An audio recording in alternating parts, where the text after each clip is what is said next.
Okay guys, so today I'm going to be ranking all of the Tri-Ace games, including some that I didn't play but they're not going to actually get ranked. But yeah, I'm also not going to mention like some of the games because they're like mobile games or games that they only partially worked on, or you know, unimportant stuff.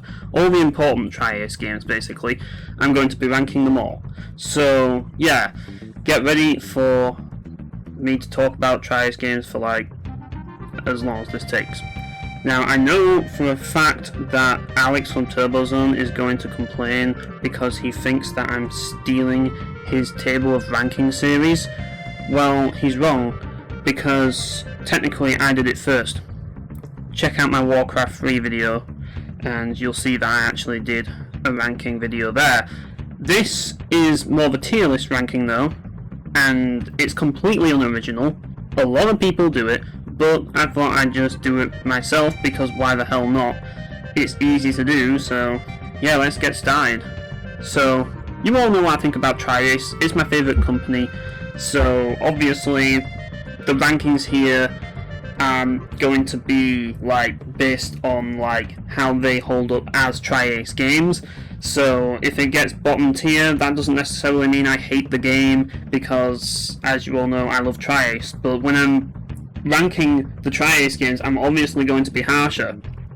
So you're going to have to bear that in mind. But in any case, I've got all the games in release order here, which, yeah, it doesn't automatically do that, but I've done that for this so that we can talk about the games that they released in order, because I think that's more interesting than just having it like a jumbled mess. So yeah, also as you can tell, this is off the cuff, so yeah, you're gonna be kind of like seeing no edits and all of that because it's done live. It's the only way I can properly do it. But yes, so the first one we have is Star Ocean, which is the first Star Ocean game on the Super Famicom. Now, as I say, this game is the first Tri-Ace game, unless you count Tales of Phantasia, but that technically wasn't Tri-Ace because they were Wolf Team then, but afterwards they made Star Ocean, and well, it's as basic as you're gonna get for a Star Ocean game, but it's far from being a basic game. I mean, in some cases it's kind of ahead of certain Star Ocean games in certain ways because of certain changes that were made later on. But Star Ocean 1 still holds up. I really like this game a lot, and it's definitely one of my favourite Star Ocean games by far.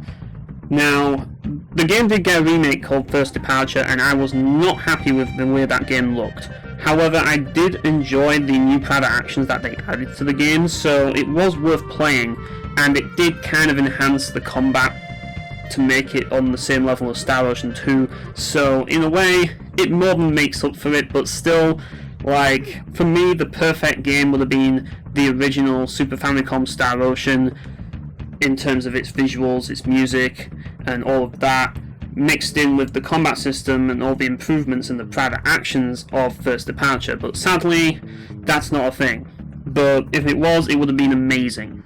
But if we look at just the Super Famicom version on its own and First Departure on its own as individual games, I'm going to be giving this a B rating because, well, I do like this game a lot, but I don't want to put it in A rating because, like, as I say, it is kind of like dated for the time and it's a bit archaic, but if you can get past that, it's a solid game and it's definitely worth a shot, and I definitely enjoy it quite a bit. So the next game is Star Ocean 2. Now, I think that the ranking of the Star Ocean games should be painfully obvious to you if you've watched, well, not watched, if you've read my comparison article, then you already know how I rank them, but this is all Tri-Ace games, so yeah, but it shouldn't be a surprise that I put it in B tier as well, but, well, actually that's the surprise, it's still B tier. But it shouldn't be surprising that I put it around the same tier as the first Star Ocean because they were very close. I mean, once I added Star Ocean 6 into the mix, like, things changed in the way I kind of ranked them and Star Ocean went down, but at one point they were neck and neck. But yeah, I do like the game, I guess, slightly more than the first Star Ocean, but it's very close. Like, picking between them is very hard for me, but Star Ocean 2 is an amazing game. There's nothing quite like it. It has the best item creation system in the series to date, and it has so many fucking endings, it's ridiculous. Like, there's so many different ending combinations. Like, I replayed Star Ocean 2 only recently, and I beat the game on Universe mode, and it's the first Star Ocean game I actually beat on the hardest difficulty. And man, it was challenging, it really was, but it just felt so good to just go back to that game. Like, it really did. I think Star Ocean 2 is one of those games that just gets better the more you play it. It's one of those games that ages like fine wine, and the more you replay it, the more you appreciate it. But on the first playthrough, you're not going to appreciate it as much, I find. It's one of those games that you really need to play over and over and over and over again to truly love it. But yeah, like, I do think that it's not a perfect game, hence the reason why it's in B. Like, I think the story, like the first half of the story, like disc 1, you spend a lot of time getting sidetracked from the main plot. And funnily enough, the entire anime adaptation, Star Ocean EX, is literally just that, which is kind of weird because it would have been so cool to see like the full story shown in the anime, but no, they went with the like sidetracking of like disc 1's story, and I guess that must have made it easier for them to build an anime around. But like, I think if they were going to do like a continuation of EX, it would probably have to be a movie, because like that final disc 2, just kind of feels like it would be more built around a movie than an actual episodic anime, whereas disc 1, yeah, I kind of get why they did it, but yeah, I do think that it's kind of a flaw that the story is mostly just about you getting sidetracked for like almost the entire first disc, but it does have its good parts, and it does get better later, but by the time it gets better, it's kind of like coming to a close. It's one of those storylines, so yeah, but I still like it. You know, I like the characters. The combat's a bit archaic by today's standards, but it's still fun enough. Like, you've got to bear in mind this is a PS1 action RPG, so there's not really like much I can be I can't really be too critical on it, you know, because it is an old game. But I will say that it is archaic to a certain degree, like compared to like more modern action RPGs, so that's something to bear in mind. But yeah, anyways, next game we're getting to is Valkyrie Profile. Now, you've all seen my April Fool's Day video, and I'm just going to tell you right now, that video was not completely fake. Like, Valkyrie Profile was a rough ride for me. Like, when I first played Valkyrie Profile, I was kind of like struggling to get into it. It's a very hard game to get into. It's a very unique game, but at the same time it's a very cryptic game, and like when I first played it, I think I got to around, like, I was going towards the B ending and I just quit because I just couldn't enjoy it. Like, I just wasn't keen on the whole like dungeon crawling and then watch a cutscene and then dungeon crawling. I didn't like the formula not Star Ocean, that Valkyrie Profile had. I just didn't really like it. It didn't really jive well with me. It just felt like half dungeon crawler, half like visual novel. Like, half of it is just watching cutscenes and then the other half is dungeon crawling, which, you know, I like to actually, you know, go to towns and roam around towns, and while you can do that in Valkyrie Profile, you're punished for doing it because you lose period points, and it's just kind of pointless to actually visit towns because you can buy all the equipment in the menu. So yeah, like, this game is a tough sell. I think that's the best way to describe Valkyrie Profile. But despite all of that, what Valkyrie Profile does is unlike any other game. It's a very unique game, and I really like the presentation of the story. I really love the game's world building a lot. Like, the world building is so compelling, especially after you've played the sequel. Like, you want to play Valkyrie Profile 1 just for that extra world building, because it really is compelling. And yeah, I really fucking adore this game's world and its characters. Like, I like some of the characters a lot, but I do feel that because the entire game mainly focuses around the Einherjar, they don't really get much in terms of character development. And that's kind of the problem, because the way that they handle the characters. As you basically recruit a character and then you never ever hear them ever again. It's sort of like Octopath Traveler, where you'll have character stories and you'll have like this entire party, but only one party member is relevant to that plot at the time. It's sort of like that. It feels like that at times, where you've just got an entire group of people that don't ever interact with one another after their own sub-story is over. So the best way to describe Valkyrie Profile is like it's a bunch of short stories that don't really connect into anything, because by the time you get ending A, there's another plot point that kind of makes them irrelevant. So yeah, it's kind of a weird game in that regard, but it's a really unique experience, and I think it's an experience that everybody really, well, I don't think everybody, but it's definitely an experience that is worthwhile if you can put up with the bullshit. It's just a hard sell, but if you are really, like, if you're not bothered by its issues, I would definitely say that it is an experience that you'll never forget. So I'm going to give it a C grade, because I'm not putting it on B because of its issues, because those issues are still noteworthy, but I still think there's a lot to love about Valkyrie Profile. I still think that it is an amazing experience in its own right, and it is sort of like a heavily flawed masterpiece, and I think that's the best way I can describe it. Next I have Star Ocean Blue Sphere. So here's the thing about Star Ocean Blue Sphere. I'm biased because I'm not a fan of Zelda games, and because of that, yeah, like, this isn't really the game for me personally, but at the same time I do enjoy this game because it's still Star Ocean. It's just kind of like more Zelda-y. Like, the dungeons just feel like they've got a lot of puzzles and it can be kind of confusing. Like, they're huge and easy to get lost in, and I kept having to look up maps just to figure out where I was going to go to get through the dungeons. And yeah, that was the hardest part of this game, just navigating the dungeons. And yeah, like, I don't think it's a bad game, especially not for a Game Boy Color Star Ocean game. Like, this game could have been far worse than it was. There's a lot to really like about it. Like, it's still got all the greatness of Star Ocean 1 and 2, it's still got the item creation, it's still even got private actions, which did surprise me, although there's not many of them.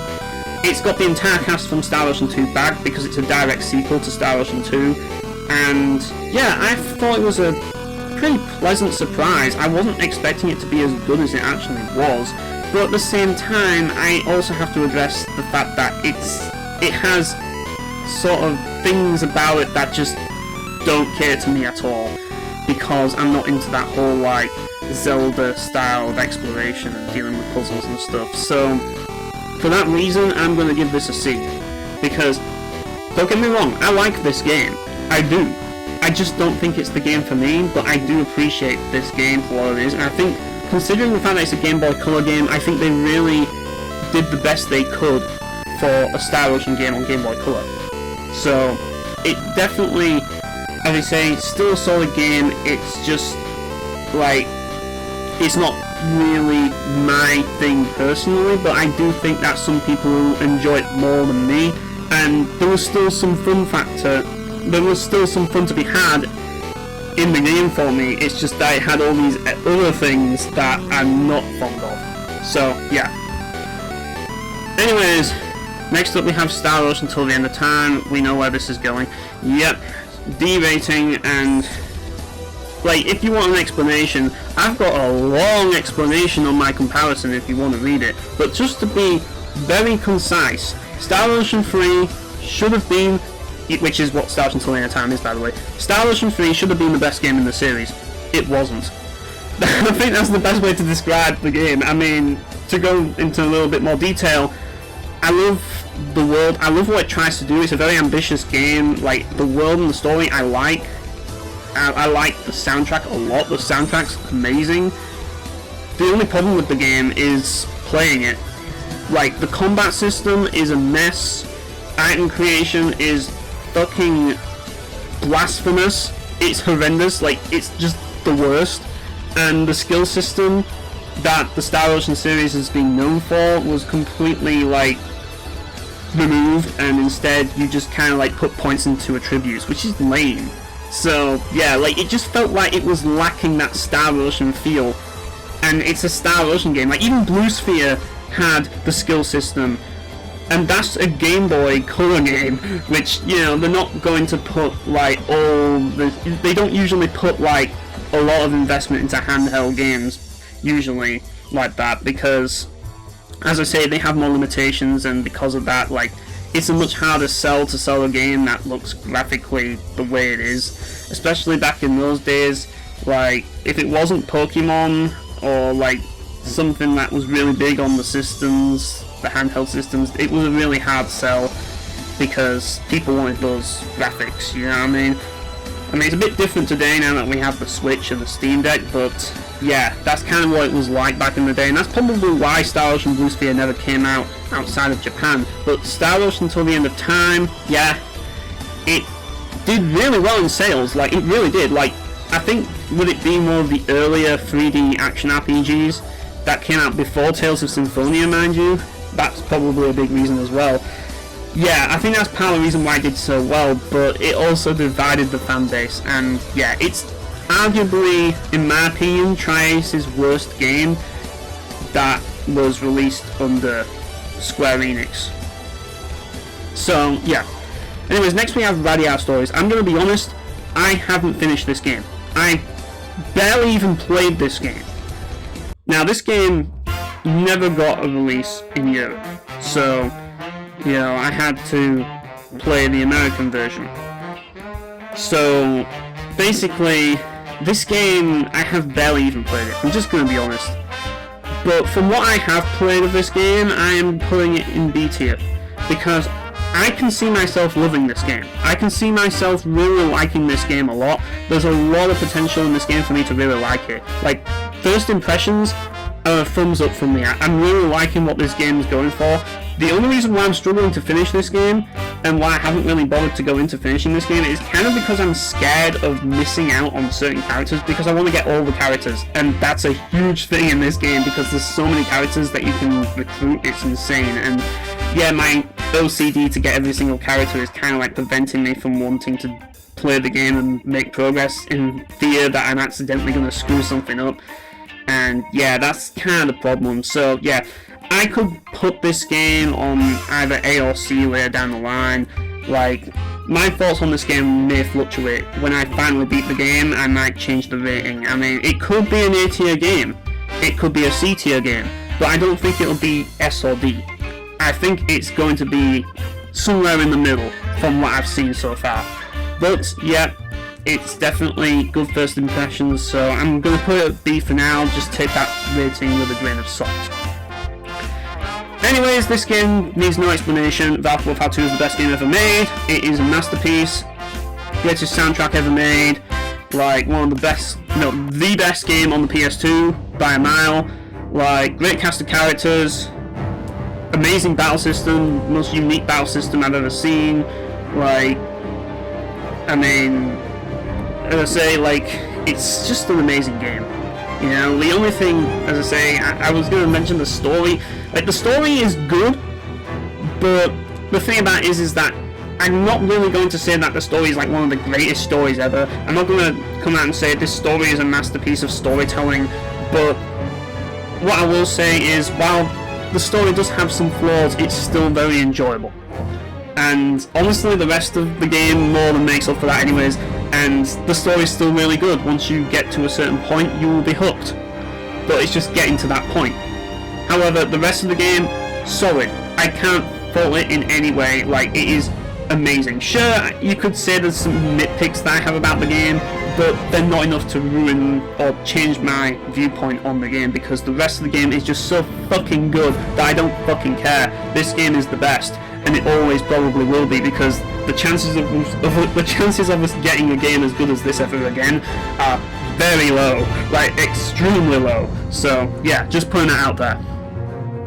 Next we have Infinite Undiscovery. This is going to be a hot take, because a lot of people really don't care about this game. Like, this game is usually crapped on by most people because it's usually considered to be the game where Tri-Ace kind of like lost their way and started to make shitty games. But for me, this is an A tier. Now, I know I'm going to have to convince people why I consider this A tier, and I'm going to do this, but first I want to just say I totally understand why people don't like this game. Because there's two reasons. One, the voice acting. Well, three reasons. Two, there are some annoying characters in the game. And three, the combat. Like, I'm gonna be honest, the combat in this game isn't brilliant. Like, but I don't think it's necessarily bad, it's just not really a selling point. Like, it's decent enough, it's not really a sort of combat system that's going to ruin your life like Star Ocean 3's combat system, but it's not really a combat system that I can say is like amazing. It's just decent, it's good enough. I don't really like the fact that you can only control one character, but like, it's not the end of the world, it's not a deal breaker, because the thing that I like about this game is everything else. Like, the story in this game is fantastic. It's without a doubt one of the best stories I've ever experienced in a Tri-Ace game, and I really think the story in this game is underrated. I really think that the characters, save for those annoying ones, are also pretty underappreciated.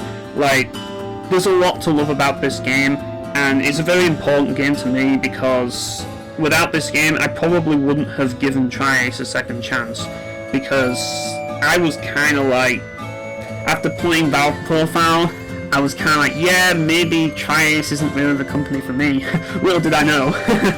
But yeah, Infinite Undiscovery convinced me to try other Tri-Ace games out, and I'm so glad I did, because later on I played Valkyrie Profile 2 and I realised how wrong I was, because Tri-Ace turned out to be my favourite company, and it was Infinite Undiscovery that gave me the motivation to try all of the games, so I owe a lot to this game.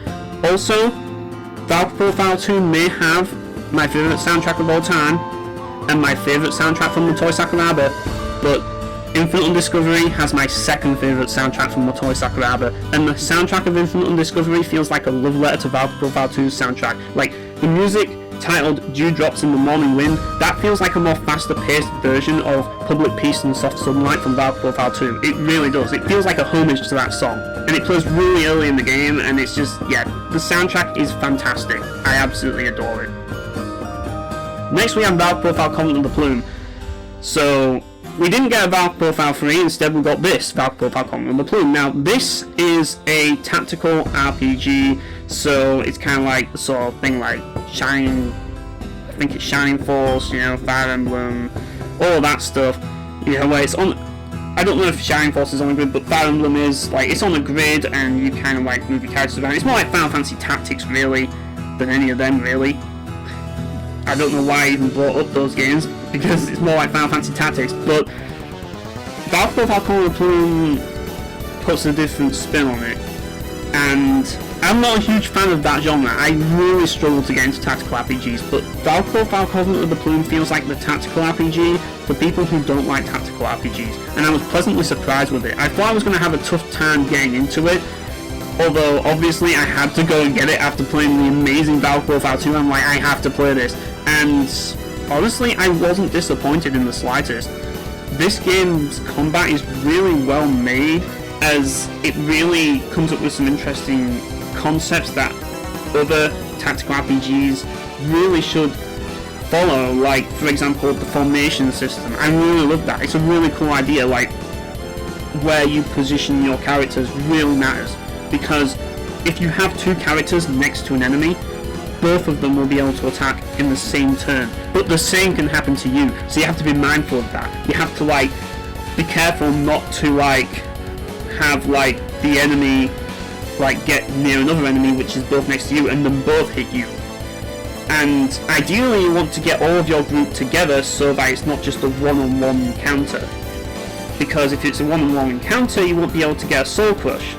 So it's like, for example, using Zunde in Valkyrie Profile 2 and spamming to kill the enemy, because Zunde is broken. But there isn't any broken characters in this game like Zunde, so you can't use that strategy. I'm sorry Zunde fans, I know.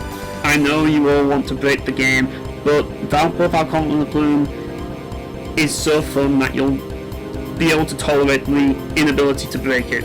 It's a hard game though. This game is brutal, and it will test your patience at times, but thankfully this game does have New Game Plus, which is kind of rare for Tri-Ace games, because Tri-Ace games are usually, they're like, oh yeah, well you beat the game, well don't expect us to let you carry over your stats or anything. When you start a new game, we're only going to make it harder.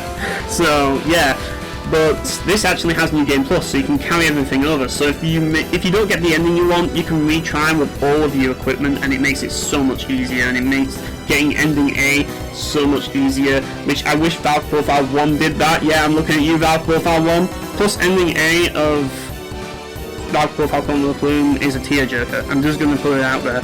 It really is. It's an amazing ending, and I love it. So yeah, I'm giving this A. I'm actually going to put this above Infinite Undiscovery as well. I adore this game. Like, it really shows that Valkyrie Profile still has hope, because even though Suguro has left the company, Suguro being the guy who made Valkyrie Profile 2, Valkyrie Profile Conquer the Plume shows that there's still potential for Valkyrie Profile, and I still want to see more of it. What I don't want to see more of, however, is the cast of Star Ocean 4, because they're idiots. And Star Ocean 4 has, hands down, the most cringe-worthiest characters I've ever seen in a video game. This is the most cringe-worthy cast of characters I've ever seen. Like, my god, like, I just don't know what the writers were smoking when they did the writing for this game. Like, honestly, this is one of the cringiest stories I've ever experienced in a JRPG. Like, man, like, you've got so many fucking cringeworthy characters, like, I just don't know where to even start. This game is fucking nuts. This game is this game's crazy, it's insane.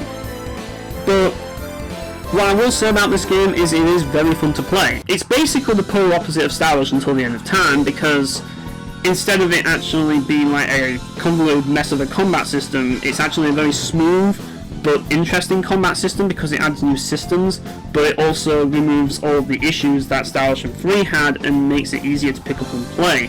It's a really fun game to play, and I actually love playing it. The only letdown is that the characters and the story are just horrendous. Like, my god, like, if I have to hear Limo say K one more time, I think my brain might blow up, just simply because it doesn't want to be in this world anymore.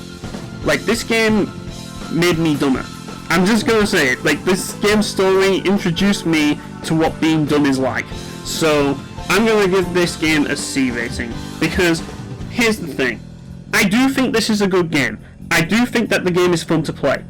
And I do recommend it to people who are new to the series, because it's the perfect way to start. However, I don't recommend it to people new to the series who can't put up with cringe-worthy anime bullshit, because that's literally what this fucking game is from start to finish. But if you can get past this, if you can get past all that, you'll love this game.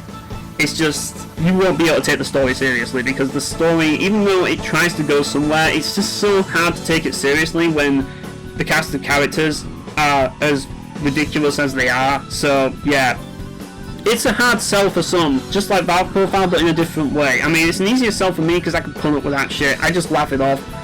It's dumb, but yeah, I don't really think it's the best Star Ocean game. It's a solid one. It's definitely one of the best in terms of gameplay, but the soundtrack isn't really one of the best in the series. I think the other games have a better soundtrack personally, but it's still got some decent tracks in the soundtrack. I still like the soundtrack. It's just not one of Motoi Sakuraba's best, but Motoi Sakuraba is my favourite composer, and if it's not at his best, it's not necessarily bad, because he makes amazing soundtracks regardless. So yeah, that's my thoughts on Star Ocean 4. Next we have Resonance of Fate. Now, this was the second game made by Takayuki Suguro, who is the guy who made Valkyrie Profile 2, and this was the game he made right after that, and he decided that he was going to make a game about guns, so he decided to make Resonance of Fate, a game that has a similar combat system to Valkyrie Profile 2, but instead of using swords and sorcery, you use guns and grenades, you know, like modern weaponry. Now, here's the thing about Resonance of Fate.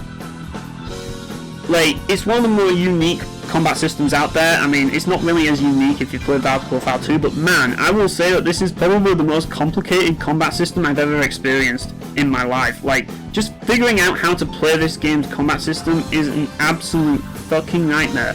But the inherent complexity of this game's combat is insanely high.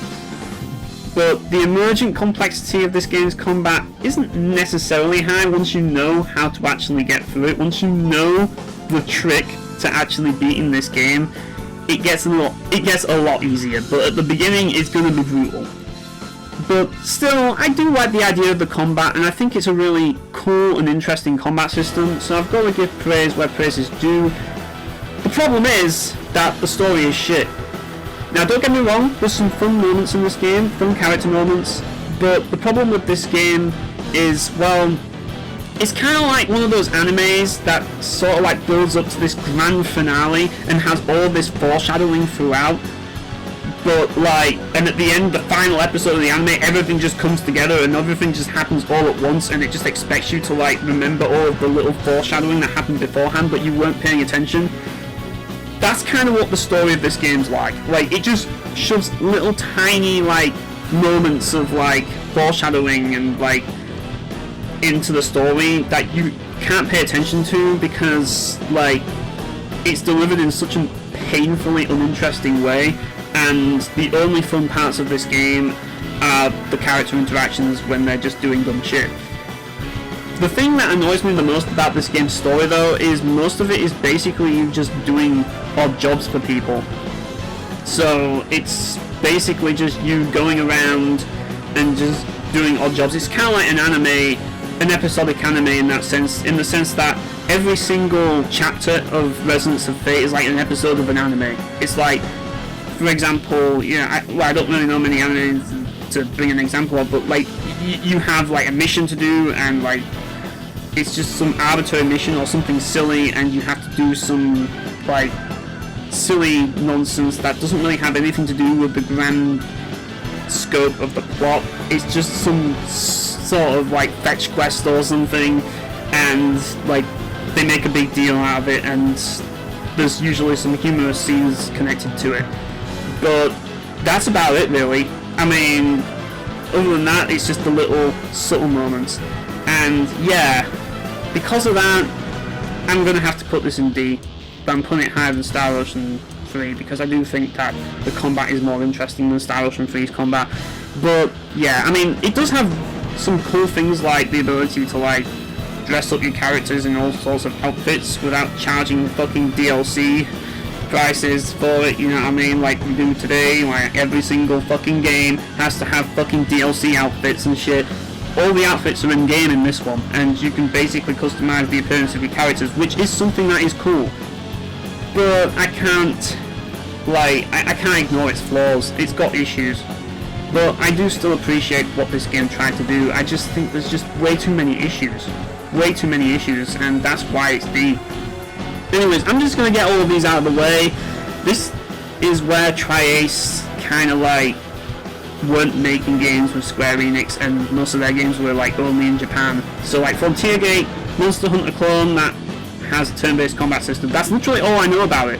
But it's I haven't played because I've never played it. Beyond the Labyrinth, Subaru's last game before he left, I don't know anything else about it other than the fact that it's kind of like a dungeon crawler sort of game where you kind of like follow this little girl around and stuff, and it does some weird shit, but like I haven't played it myself, so I can't really say anything. Judas Code might actually be one of Tri-Ace's biggest failures, apparently, based on what I've seen, but I don't really have an opinion on it because I've never played it. And Phantasy Star Nova, yes, they made a Phantasy Star game with Sega.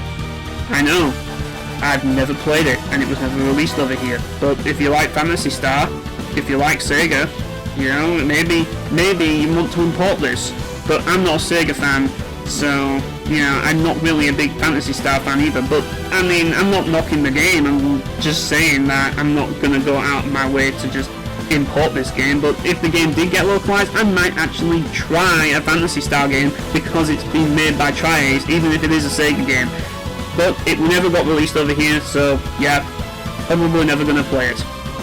Anyways, next we have Exist Archive, and this game was basically a spiritual successor to Valkyrie Profile, but unlike Valkyrie Profile, it's not an absolute ball ache to play. I'm just going to put that out there. The combat system is kind of like a blend of Valkyrie Profile 1 with like the AP system of Valkyrie Profile 2, but without all of the other additions that Suguro brought to the table in Valkyrie Profile 2, which shows that Masaki Norimoto did take some ideas from Suguro's game, so that's cool. The combat is different from Valkyrie Profile, really. When you actually break it down, it actually works very differently, but it's similar. It's similar yet different, and I think that's the best way to describe Exist Archive. It's like you can clearly see the homage to Valkyrie Profile in the game, but it really does its own thing. And yeah, it's kind of like, it's mostly like a Spike Chunsoft game, like, and a Tri-Ace game, like half and half, and you can just see that. You can clearly see that. I think the character designs range from like a lot of the character designs are kind of odd, but some of the character designs are tasteful. Like, they're a mixed bag. I'm just going to come out and say it. They kind of look like Xbox Live avatars, if you've ever seen them. I'm pretty sure you have. As I say, the story, it's an interesting story. I'm not going to say it isn't, but it's not really the sort of story that I'm going to personally come out and say is my favourite story ever. But I think it's interesting enough. I just don't think that it's like the most amazing, and I do think it's padded out way too much, and I think that's the biggest problem with this game: padding and inventory management. Those are the two things that are really problematic about this game. It really suffers from a padding issue. Like, you'll see the same sort of map, well, not maps, but you'll see the same sort of like level aesthetic for like each location repeated time and time again, and it kind of gets old with the same tracks playing in them. And yeah, like the worst part of this game, like when I replayed it, because I replayed this game, like I played it once in Japanese, I played it again in English, and I replayed it in English part way, but I didn't finish the replay, and I got around to the part where you have to go to everybody's crystal, and that part is so tedious, where you hear the same song playing over and over and over again in each of their areas. And yeah, but I want to hear the actual area music, not the same track. But yeah, like there's tons of enemy encounters, like too many to the point that I ended up having to like skip most of the enemies just to get to the end of the game. Let's put it this way, there's a lot of padding in this game, and you just have to really be mindful of that and like skip a lot of it, because there's just too much content, way too much content. But you know, I did enjoy this game, so I'm going to give it a B rating, because I enjoyed what I played of this game, without a doubt. It's still a fun time, and if you like Valkyrie Profile, it's definitely worth a shot. It's a little different, but I think that's kind of a good thing, because if it was too much of the same thing, it would have just been forever compared to Valkyrie Profile. But at least it tries to do its own thing, and you know, I praise it for that, because as I say, it could have just decided to just be like a cookie cutter. It could have just been like a cookie cutter knockoff game, and just been like, oh yeah, we're just going to like release a spiritual successor that is like exactly the same, and it would have been lame. So I'm glad they did something different, but it's not really the sort of different that I personally would look for. But it's still a good homage, and because of that, I enjoyed what I played of it. Next up we have Star Ocean 5, the game that everybody hates. The Devil May Cry 2 of the Star Ocean series. This is the black sheep of the series. Everybody despises it, but not me. I actually like this game, and I think that this game gets a lot of unnecessary hate. Now, I do understand why people dislike this game to a degree, but I think that the hate this game gets is blown out of proportion, and I still really enjoyed my time with this game. As I say, the soundtrack is good. I do like some of the characters, like I like Victor and I like Emerson. They're great characters, you know. And the combat system, like, here's the thing, like, I like the combat system simply because it managed to fix the combat system of Star Ocean 3. But that's also its downfall, because it's going back to Star Ocean 3 from the amazing Star Ocean 4's combat system, which, you know, was great, and then you go to Star Ocean 5's combat system and it's back to Star Ocean 3 again. But it's not as bad as Star Ocean 3. They fixed all of the issues I had with Star Ocean 3. The problem is that there was nothing else to really build on that after the fact, because they spent most of the time fixing a broken combat system to the point that they really couldn't fully flesh it out. But they did add some neat improvements like the reserve rush, which was cool. And the role systems were a really awesome idea, and it was a pretty ballsy concept. I really liked that idea. And it still had the item creation that, like, Star Ocean 4 had, but it also added item synthesis, which allowed you to be more, like, allowed you to combine, like, items into other items to make new items, which is sort of similar to how the older games did it, but not entirely the same. Still, I really enjoyed this game. I'm giving this a B rating. I don't care what anyone has to say. I think this game gets way too much hate. Like, I do understand why people will be disappointed, but I still think it's a decent game, and I think people need to give it a little bit more credit, because, like, I don't want this game to be forgotten about. I do want this game to be remembered, but I think it's very easy to forget about this game, especially considering the fact that Star Ocean: The Divine Force is without a doubt my favourite game in the Star Ocean series, and I don't want to discredit Star Ocean Integrity and Faithfulness at all, because Star Ocean 6 is just an amazing game, and I can't help the fact that I love it more. But Star Ocean Integrity and Faithfulness, I'm going to say it, I still like that game, and I still think that it is misunderstood, and it deserves a second chance. Star Ocean 6 though, best game in the series, without a doubt. I'm putting it at A. I've done a review on the game explaining why this game gave me everything I wanted out of a Star Ocean game. It's the perfect Star Ocean game to me personally. The cast of characters is fantastic. My favourite cast of characters, my favourite, like, combat system in the series. The combat system is the best in the series, in my opinion. You know, the story is my second best. I mean, it could be my best. It's kind of like neck and neck with Star Ocean 3's story, but yeah, that's definitely, like, one thing I can say about it. It's my second best, and the soundtrack's also pretty good. Not my favourite in the series, but it's still pretty damn good. So, you know, it ticks all the boxes for me. Fantastic game. I'm looking forward to replaying it again, but I also have to finish my replay of Star Ocean 4 first, because I don't want to go directly back to it. I want to go back to it after I've had a little bit of a break from it, because that's how I like to do things with games. I don't like to just instantly replay a game. I like to go back to it after a long break, and that's the reason why I haven't played Letitia's side yet. But I do look forward to replaying this game, because it's going to be an absolute blast. I mean, it was an absolute blast the first time round, so revisiting it is going to be amazing. I'm going to love it. I just know I am. So yeah, that's basically my tier list for all the Tri-Ace games. I mean, obviously I haven't mentioned every Tri-Ace game. There's going to be other Tri-Ace games like Heaven X Inferno and Star Ocean Amnesis that people may complain that I'm not mentioning, but sorry, but I don't play mobile games, and, you know, like, all of the games came out overseas, and I just never played them, and I just don't fucking care about all of the Tri-Ace games, even though I love them as a company. But yes, this is my favourite company, so I had to do a video on this ranking them all. So yes, thanks for watching guys, and I'll see you all later.